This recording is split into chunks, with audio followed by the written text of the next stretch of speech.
very good evening, Zimbabwe. Welcome to LiveTalk. We're coming to you live from Studio 7 at the Voice of America in Washington this Monday, October the 10th, 2022. I'm your host, Marvelous Mhlanganyahuye.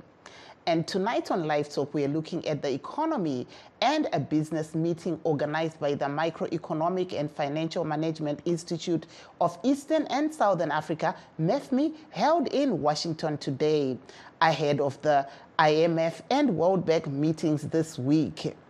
Nasi muchirongwa che-LiveTalk tiri kutarisa nyaya yezveupfumi panguva iyo makurukota ezvemari nevanoshanda mumahofisi anobata nyaya dzemari vari pamusangano we-Microeconomic and Financial Management Institute of Eastern and Southern Africa, MEFMI, uyo uri kuitirwa muWashington DC pari zvino.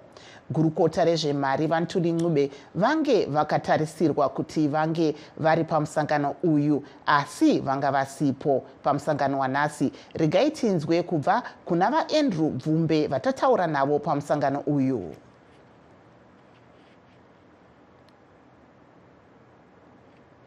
VaBvumbe, mungatisanangurira here kuti misangano yakadai yakakosha sei kunyika yeZimbabwe? Zvamunoziva mose kuti pamunosangana nevamwe mumisangano dzakadai tinenge tichidzidzawo zviri kuita vamwe munyaya dzekuona kuti nyika yedu iri kufamba zvakadini, tichionawo kuti zvii zvatingatore, zvii zvatingaregere kutora. Saka kusangana nevamwe zvakaonekwa zvakanaka kunyika kuti nepatave zvinezvi tidzidzewo kune vamwe. Vamwe vemuZambia vari kuitei, vamwe vekuBotswana vari kuitei, vamwe vekuKenya vari kuitei. Zvinhu zvavo zviri kufamba sei zvakanaka, zveduwo todzidzei kubva zvakanaka. Saka ndosaka tiri pano ende tinoona kuti zvakatinakira kwazvo kuve pano. Tinoona kuti imi muri muhofisi yedebt management kana kuti zvikwereti. Mungati zvakamira sei pari zvino? Pane zvamuri kuita here kugadzirisa zvikwereti zveZimbabwe?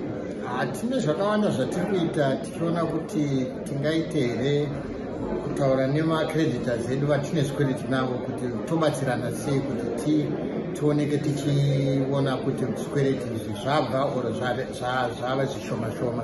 Saka kutaura nevase vatine zvikwereti navo, ivo vakuru vana IMF, vana World Bank, vana ADB, tikutaura navo. And then kozoitawo vatine zvikwereti navo vendingiriki vemagovernment dzimwe dzekuEurope, vekunana Britain, vekunana America, Germany, vese ava tikutaura navo tichiona kuti zvinhu tingazvifambisa sei. Iko zvino also taana president Adesina weADB, ndiye akutungamira nzira yedu yekuona kuti tingazvifambisa sei neexperience yavo kuti vatibatsire kuti tifambe zvakanaka, tichiumidza kuti izvo zvikwereti zvedu zvioneke zvichidzika kuti nyika yedu ifambire mberi.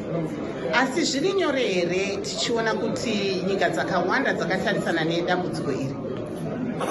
Tinopindawo mundima yacho nekuti hatingasale tega, tinongopresentawo zvinhu, tinoisa nyaya yedu patafura, tichinzwikawo kuti tiri kuita zvipi, tobvumirana kuti zvinofanira kuitwa tichienda mberi, zvakafamba sei. Even kudhara pakaitwa nyaya dzezvikwereti kuti zvigadziriswe, nyika dzakawanda dzaivemo, asi kwakawanikwa nzira yekuti zvinoitwa sei. Saka ndinoona fanga iko zvino tave padyo nekuti tione kuti nyaya yedu yakamira sei yezvikwereti. Muchange muri kupinda here mumisangano yeIMF World Bank inoitwa pagore? Awongu yatinayo IMF ndeyekutanga, but tikangopedza pamasikati, kubva masikati ano taakupinda munyaya dzedu dzatinenge tichitaura neIMF neWorld Bank nevamwewo vakasiyana siyana. Tichaonawo vamwe vari kunze nenyika yeAmerica nevamwe vanorepresentawo vanenge vachimirirawo venhingiriki ana Britain nevakadaro, tichavataura navo tichinzwa kuti towirirana zvakanaka. Avo vange vari vaAndrew Bvumbe vanoona nezvezvikwereti muhurumende yeZimbabwe vachitaura vari pamusangano wanhasi muWashington DC. To discuss more about the economy, we are now joined via Skype by Mr. Tawanda Jokora of the Citizens Coalition for Change, based here in the United States. And we're also joined, I understand, we have also Dr. Masimba Mavaza on the phone from Britain. Good evening, gentlemen. Good evening, Marvelous. Good evening, Zimbabwe. Yes, we are talking about the economy today. There are World Bank and IMF meetings that are scheduled for this week. How important do you think this is for Zimbabwe? It's very important. It's critical that Zimbabwe is involved at this level. Obviously, there is a sharing of ideas that goes on. The only problem is when those ideas are shared, is Zimbabwe going to implement the ideas, and is it going to implement them well? That has been our Achilles heel, that we get involved at the highest level, and we have the opportunity because of what we have in Zimbabwe. Zimbabwe is endowed with many mineral resources, and we should be doing better in our economy. But unfortunately, that's not the truth. As you are seeing, our economy is running topsy-turvy. Pachishona vanoti economy yedu iri kuita chamuramba mhuru. ZANU-PF naEmmerson navamunangagwa vari kuedza kuitandanisa, asi havasi kukwanisa kuibata nekuti ivo chaivo vamunangagwa neZANU-PF havatozivi kuti woita sei. Chinozivikanwa hapana panyaya yeekonomi. Ndosaka muri kuona iko zvinezvi upfumi hwedu hwenyika hwatodzokera kupfuura zvawanga uri panguva yawana Mugabe, kupfuura zvawanga uri panguva yana Ian Smith. Saka tiri kuona kuti zvese izvi zviri kukonzerwa nenyaya yeuori huri munyika medu, nekuti togona kupiwa mari neIMF, topiwa maideas nekwavari kuenda kunana Washington DC uku, asi toenda kuZimbabwe, mari iye yanga ichifanirwa kunge ichishandiswa kugadzira nyika, kugadzira migwagwa, kuiswa muzvipatara, inotorwa yoiswa muhomwe, inozongonoshanda ishoma shoma. Makanzwa Makandiwa vachibvumirana nezvinoitwa neZANU-PF, vachitaura kuti corruption iriko, asi kune corruption iri nani yekuti imwe mari inoenda kunoshanda, imwe yoiswa muhomwe. Hatibvumirane nazvo zvakadaro izvozvo zvakataurwa navaMakandiwa. Hatibvumirane nazvo zviri kuitwa neZANU-PF kuti inotora mari inenge ichifanirwa kushandira vanhu vachiisa muhomwe. Mabhizinisi vanouya vaya vanenge vaenda kunotsvaga kunana Washington DC nekunana Russia nekupi nekupi, pavanenge vakuuya vari kunzi navamunangagwa tipei chioko muhomwe, vopa vamunangagwa chioko muhomwe. Takazviona zvichitaurwa mapepanhau kuti chero nemwana wavo ari kuanyuya akatodzidzawo nyaya yechioko muhomwe iyoyo. Saka vanhu vese vari kuuya muZimbabwe vachida kuita mabhizimusi vanotanga vapa mari kuna vamunangagwa nevana vavo. Dai mari iyoyo ichienda kunyika zvaibatsira. Zvino vanoisa mari iyoyo muhomwe dzavo.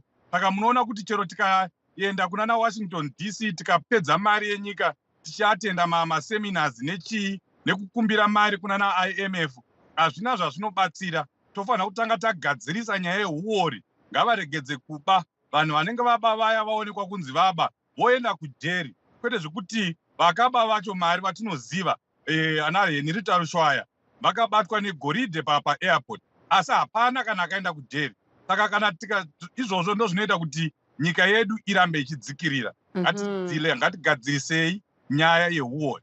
Thank you. There we're hearing from Tawanda Jokora of the Citizens Coalition for Change. But let me now turn to Dr. Masimba Mavaza. You heard what Mr. Jokora of the opposition is saying. He's saying that there is a lot of corruption. So whatever comes out of the meetings that I had here in Washington really never comes to fruition. What's your take? Dr. Mavaza, if you're on the line. Hello? Dr. Mavaza, you can go ahead. Dr. Mavaza? Okay, in the meantime, while we wait for Dr. Mavaza, I think let's go to a report that was done by our reporter on the ground, Columbus Mavunga, talking about the economy while we are trying to get Dr. Mavaza from the United Kingdom, who he is here as on his behalf as ZANU-PF. But let's go to a report by Columbus Mavunga on the economy. President Emmerson Mnangagwa said his government is busy working to ease shortages of food, fuel, cash and other essentials and to bring down skyrocketing prices that have hit Zimbabwe over the past 3 weeks. All your real-time gross settlement RTGs balances at banks and the bond notes in circulation are safe and secure. There should be no pressure to exchange or to offload these balances, as government policy has not changed to warrant such anxiety. Sifela Njabangwe, who runs a protective clothing company in Harare, says businesses have been in a crisis over the past 3 weeks, mainly because of the local currency losing value. When rates move like that, it becomes very difficult for business people to make decisions, because you don't know at what price you should sell your goods at. Because if you sell at the wrong price, it becomes almost impossible to then restock. He says current shortages are real as production levels have gone down and customers have bought all the goods that were on the market. He doubts companies are deliberately withholding products. If there's anyone who's withholding, if any product, it's probably been because they were waiting to understand what they're doing. But I don't think there are many companies that are doing that. A lot of companies, they actually run out of raw materials. The heart of the issue is a lack of cash. Since Zimbabwe abandoned its own dollar in 2009, people have conducted most transactions in US, British, or South African currencies, all of which are in short supply. Mnangagwa said Monday that Zimbabwe will continue using bond notes, the money the government has printed for the past 2 years, to ease the cash shortage. But with the bond notes slipping in value, businesses may have to continue searching for foreign currencies to pay for the goods and raw materials they need to survive. Columbus Mavunga. We were hearing there from our reporter on the ground talking about the economy, but I understand that we now have Dr. Masimba Mavaza on the line. Good evening, Dr. Mavaza. Good evening, Mav. I'm sure I'm clear now. Can you hear me? Yes, now I can hear you very, very clearly. You heard what Mr. Tawanda Jokora was saying as the opposition. He's saying that, meetings like the IMF and World Bank are good, but for Zimbabwe, when people go back to Zimbabwe, nothing is ever implemented. What's your take? Yeah, first thing what I'd said was to say in the beginning, little brains burden the owner with the heavy work. What I'm simply saying is, Mr. Zokora here is not understanding the purpose of these meetings. The meeting does not mean we are getting money. We are getting ideas of how to improve our economy, how to run the country's businesses, how to cover the debts we have. It is an empowering meeting. It does not simply mean each time you attend a meeting, you leave that meeting with billions and billions of dollars. This is the reason why they always think that ZANU-PF is spending money. There is no money which comes out of the meeting. We make deals outside the meeting. Sometimes these mega deals will hedge into money, will hedge into profits, which is what we expect. But it does not follow that every meeting done means there's money coming. Again, we must not forget that Zimbabwe is economically struggling because of sanctions. This story of sanctions has been on for 2 decades. And unfortunately, the people who requested sanctions to be put on Zimbabwe, the CCC, which was MDC then, they pretend not to understand what they've done, the murders they've caused, the dangers they've caused to Zimbabwe. Our hospitals are closing. We cannot run a proper economy because we don't have a credit line from anywhere. And all is because people like Mr. Zokora and CCC are busy, obsessed with power. They want to be rulers, but they don't know what to rule.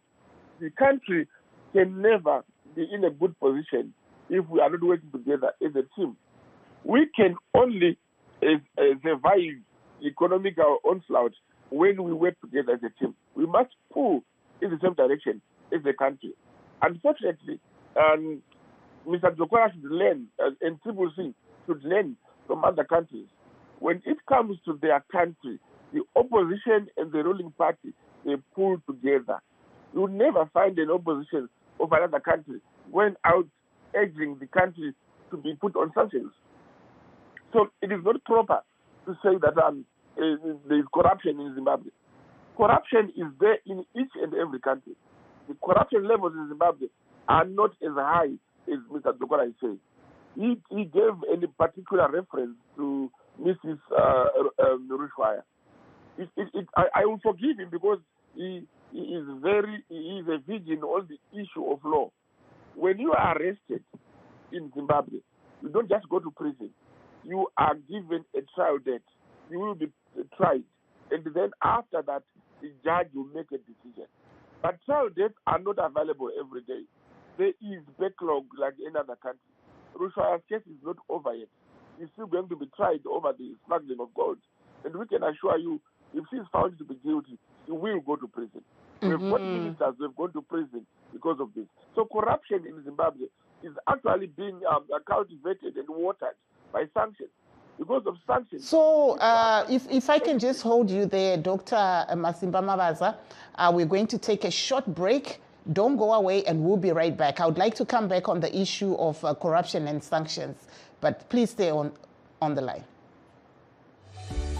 Gwirikwiti kana kuti measles chirwere chinotapuriranwa chomuchipfuwa chinokonzereswa neutachiwana hwemeasles virus. Utachiwana hwegwirikwiti hunoparadzirwa nemhepo, kuburikidza nekuhetserurirwa kana kuti kutaura uri pedyo nemunhu ane gwirikwiti. Vari panjodzi huru vanosanganisira madzimai akazvitakura uye vana vane makore ari pasi pemashanu. Zvitaridzo zvinosanganisira kupisa mwiri zvakanyanya, tumapundu twakatsvuka tunobuda pahuma twozopararira nemwiri wese, chikosoro chakaomarara, dziwa, maziso anochururuka mvura ari matsvuku uye manyoka. Kana gwirikwiti rapfuriridza, rinogona kukonzeresa chirwere chenzeve, kuzvimba kweurozvi zvokonzeresa kurutsa uye kuvhunduka, mabayo, manyoka uye chikosoro chakanyanya. Kana maona zviratidzo izvi, endesai mwana kuchipatara nekukasika. Mashoko aya mavaunzirwa neCommunity Working Group on Health in partnership with Ministry of Health and Childcare, World Health Organization and UNICEF. For those that have just joined us, please note that we are streaming live on our Facebook pages, VOA Shona, VOA Studio 7, and VOA Ndebele. We're also live on YouTube at VOA Zimbabwe. I will now give a chance to Mr. Tawanda Jokora. Manzwa zvanga zviri kutaurwa na Dr. Mabaza panyaya yehuori, mungatipowo pfungwa dzenyu here? Kunyaya yehuori hapana chavanotombotaura vamabaza, nekuti mumwe wacho ndo vari kudya mari. Matumbu amunoona aya imari dzevana veZimbabwe dzavanodya. Saka vanotongoramba vakamira kuitira kuti varambe vari muhurumende, varambe vachidya mari. Dai kuine akasungwa zvinoonekwa, iko zvino vese vakanzi vakapinda mujeri vakaburitswa, vadya mazimiliyoni emari, vakawandisa. Hakuna kana mumwe chete ari kujeri, hakuna kana mumwe chete akasevha temu. Saka nyaya iyoyo ngavatonyarara zvavo. Geregai nitaure nyaya vanogara vachingotaura kuti munhu weCCC akaonekwa aine murungu hanzi ari kutsvaga masanctions. Yeya, ivo vezanu ndo vanobvumirwa kuuya kuzotaura nevarungu vekunana United Kingdom nana America vachitengesa nyika sezvavakaita izvozvi. Tiri kuziva tese kuti ZANU-PF yakadzorera mapurazi kuvarungu vachitorera vanhu vatema. China yatora minda yese, yatora maminerals edu ose. Ana Russia vari kupiwa. Kana kuine mutengesi muZimbabwe ari kuuraya nyika, akonzeresa kuti vana venyika varambe vachitambura zvavari kuita, vachinhonga svosve nemuromo, iZANU-PF iri kutengesa nyika yedu. Saka zvavari kutaura zvokuti vanenge vauya kuzotora maideas, hongu maideas vanotora, inopiwa maideas ZANU-PF, asi haiyapinze paanofanira kuti apinde. Kana apinda nemari dzauya, mari idzodzo dzinodyiwa. Ndo zvatiri kutaura isusu. Vakataura kare, vanogara vachitaura mamega deals anonzi kwauya mamiliyoni akati, kwauya mamiliyoni akati. Izvozvi Zimbabwe ine external debt iri over $10 billion, an internal debt over $10 billion again. Mari yese iyo inenge yapinda munyika iri kuenda kupi? Hatina kwatiri kuona kwairi kuenda. Makaona muzvare Padzai Mahere, mutauriri wedu, anga ari muno muAmerica, ari kuWashington, ari kuDallas, akataura zvakanwisa vanhu vese vanga varipo mvura, achitsanangura kuti vachamisa vakapinda. Industries are going to be expanded, existing ones are going to be expanded, new industries are going to come in, employment opportunities will be created, roads will be built. Iwa maspaghetti roads avanenge vachitaura kuti haaitike muzvarefadzai mahere aitotaura zviri pachena achitaurira vanhu vese kuti anenge aripo, ende ndo zvichange zvichiitika vachamisa vapinda muna 2023. ZANU yakoniwa 42 years vachipiwa mari nana IMF vachingodya.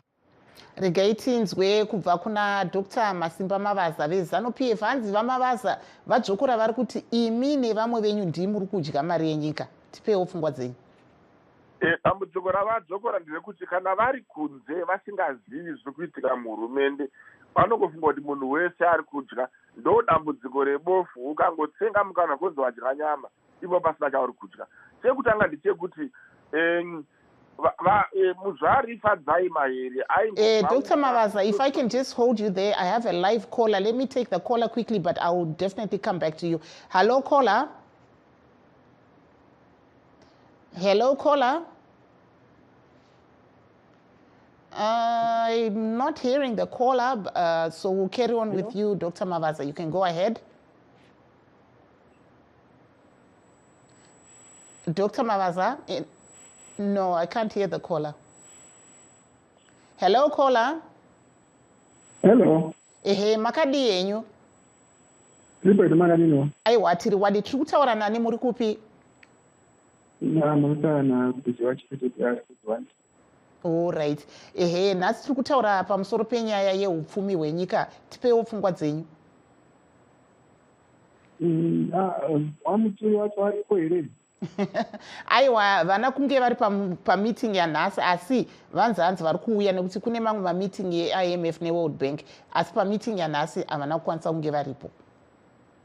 Alright. Ndaida kuwanzwa kuti iyo mapolicies avo ekuramba vachingodhinga mari, vachingoti kakudhinga mari nyowani vadhinga dzimwe kubvapo takasotanga kubva kuma-agrocheck chakachinja chinyi.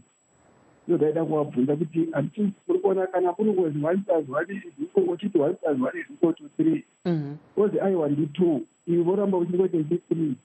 Handiti zvakafanana nekuti nema-agrocheck yavo yaya kuti nekuchinja kwemari kwavanoita vari kuona kuti hapana zviri kuchinja but vanongodzokorora same problem iyoyo. Havanawo zvimwe zvavangachinja wakaita here. Aiwa, mashoko makukutu. Tinokutendai chaizvo kola, muve nezuva rakanaka. Okay, thank you so much. Thank you there to our caller who had a question actually for the finance minister, Tulingube, who he was asking, hey, was he at today's meeting? Unfortunately, he didn't make it to the meeting today, but I understand he'll be in Washington this week for the IMF and World Bank meetings. So for now, we're going to go back to Dr. Masimba Mavaza. Go ahead. I had cut you short. Thank you. The caller. Caller. If there is one reason which causes Zimbabwe to suffer economically, and that reason is sanctions, it does not matter how many times we've talked about it until they are removed. So if we talk about sanctions every day of our lives, it means they are affecting the country. And therefore, we cannot stop talking about them simply because we've talked about it for a long time. We can talk about sanctions as long as they are still piled on Zimbabwe. And therefore, talking about sanctions, we cannot get tired about it. We are actually tired of sanctions. We cannot breathe. And when we talk of sanctions, we are simply saying this is the major reason why economically we are getting down the drain. But furthermore, I was going to explain again that the corruption issues which my brother Jokora, or Seguru Jokora, was saying, and I'll repeat it again.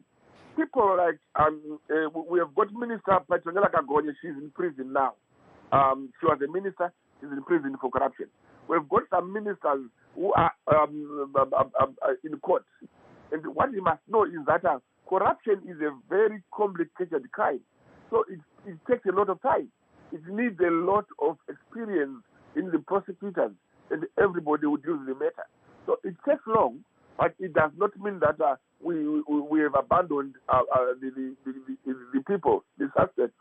The suspects will be brought to books as we are saying now. Now, my point is, Comrade Zokora would actually, if this is a lie. He must right now in this program condemn the sanctions. If they're not, if it's not their baby, if they're not the ones who are calling for sanctions on Zimbabwe, can he stand up now and say sanctions are dead? And can he advocate for the removal of sanctions? If he's a true Zimbabwean, if he's a Zimbabwean at heart, who is not only after power, but who is after people's power, people's love, and people's creativity in their life, can he join the Zimbabweans and say down sanctions, remove sanctions, to give Zimbabwe a chance to progress as a country? We have a problem with... Dr. Mabasa, can I just hold your thought right there? We have a live caller on the line. Hello, caller. Makadi, and you caller. Hello. Caller Manenga drop. I think the caller dropped, but let's carry on. Let me also maybe give the mic now to Mr. Tawanda Zokora. You heard zviri nava mavaza vari kutaura ivo kuti dai zvirango zvabviswa. Imi munoona sei? I think you heard recently President Nelson Chamisa addressing the issue of sanctions, that if there are any sanctions that are affecting the economy, of course, that they should be removed. But we cannot call for the removal of sanctions on individuals, which are the bulk of the sanctions that Mr. Mavaza is talking about. Travel embargoes on Emerson Mnangagwa, on General Chiwenga, and many of the ZANU-PF crooks do not affect the economy. Reganiyazotaura vana veZimbabwe vanzwe masanctions zvirango zveupfumi zvinongogara zvihwandwa nazvo nevanhu veZANU-PF ndezvekuti vaMnangagwa vasaende kuUK, ndezvekuti vaChiwenga vasaende kunotora mari dzavo dzavakaisa kunana Switzerland. Hadzisi kumaindustry eZimbabwe, hadzisi kune zvinhu zvinoaffecta vana veZimbabwe. Mnangagwa akatadza kuenda kuUK zvinotadzisa kuti ikonomi ishande sei. Iko zvinezvi taiona vaMnangagwa vakauya kuno vakatora ndege kuEurope yakabhadharwa almost $4 million. Vakaipirwe chii kana kuine zvirango zveupfumi? Vanoita mabhizinesi, vanoshanda neUK government. Iko zvinezvi muri kuvaona vari kuno kuAmerica. Saka masanctions acho avari kutaura ndeapi? Vanotenga mota dzinodhura dzemamillions nemamillions dzichibva kunyika dzacho idzodzo dzavanenge vachitaura kuti ndo dziri kupa zvirango zveupfumi. Saka isu tinozviona kuti nyaya yeZANU-PF ndeyekuhwanda nemunwe vachitaura kuti masanctions ndo ari kuita kuti vanhu vatambure. Vana vaZimbabwe vanozviziva, vaakuzviziva iko zvino kuti uori, corruption, izvozvi we have lost over $6 billion to corruption.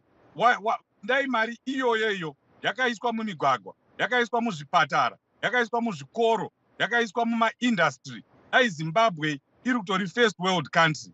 Asi mari yedu yese yatinowana kubva muzvirimwa, yatinowana kubva kumaminerals, iri kutorwa nevanhu veZANU-PF. Ngatitange tagadzirisa nyaya yeuori.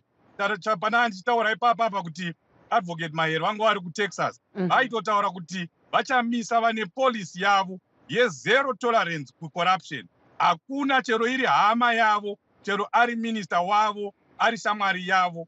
Panguva yedu isusu ye-CCC tapinda muna 2023. Munhu wese anongoba, makavanzwa vachamisa vachitaura kudaro, wese anongoba anovharirwa, wese anenge aita uori anovharirwa. Izvi ndo zvinhu zvatatadza kuona kuna vaMnangagwa neZANU-PF.